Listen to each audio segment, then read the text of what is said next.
cruise ships are once again setting sail from U.S. ports to exciting destinations. Joining us here today to talk about the restart of cruising is Gabe Saglier, a senior editor at TravelZoo.com. Welcome, Gabe. And my first question to you is, why is now a good time to start cruising? Well, listen, great to be with you. Thanks very much for having us. And as you can imagine, the pent-up demand that's been out there has been palpable, bursting at the seams. It's been 18 months where, for many folks, many avid travelers, the world has been shut down. We've seen what's been happening with the airline industry, where demand sort of took a lot of these airlines by surprise. I mean, people are ready to go, and some of those flight numbers, just in sheer numbers, are in some cases surpassing 2019 levels.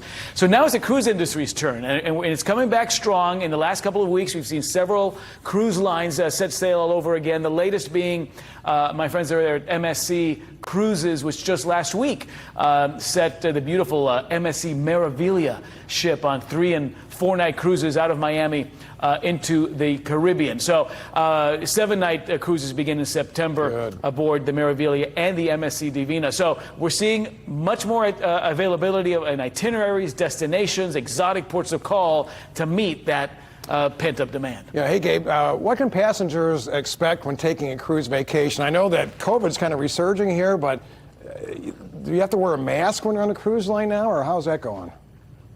Yeah, it's a great question. I mean, I think safety and health are priority one across the industry. Anybody in the industry will tell you that. And every cruise ship is going to have sort of a differing set of protocols. But overall, these are measures that are in place, whether it's things like test requirements or mask mandates, or whether it's that new UVC technology that sanitizes the air on these ships, meant to keep not only passengers and crews safe, but also these communities that these ships are visiting as well. So that's going to be something that's part of that. When we're booking and taking these cruises, we've got to figure out and inform ourselves on these new protocols. On MSC, for example, everybody gets tested before you board, obviously. Okay.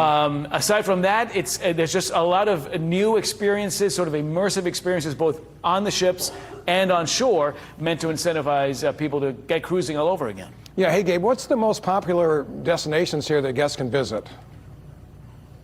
So listen, some of the tried and true in the Caribbean are still very, very popular. The Bahamas, which is home to MSC's private island, the Ocean Key Marine Reserve, very popular. Also, this proximity to southern Florida makes it just a very quick sort of escape, but easy to access. Jamaica's hot as well. We're seeing more interest in some of these southern Caribbean islands that are sort of below that hurricane belt, so the weather tends to be a little nicer in places like Aruba and Curacao.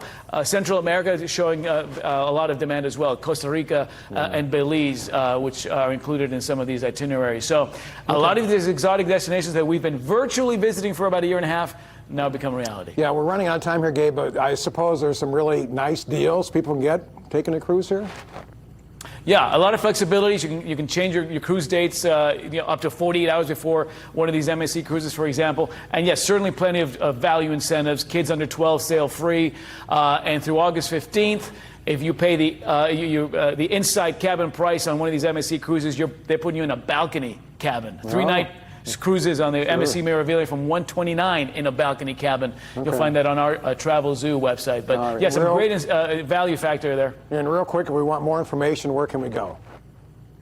MSCCruisesusa.com will give you all the lowdown you need. Gabe, I appreciate that. I'm itching for a cruise, Amber. I really, my wife and I, we had our 40th anniversary this past January. But with COVID, we didn't do anything. So we want to go on a cruise someday. I've been on one in my life. I think before. I've been on 2. My wife says we've been on 3. I don't know who she went with. You don't remember.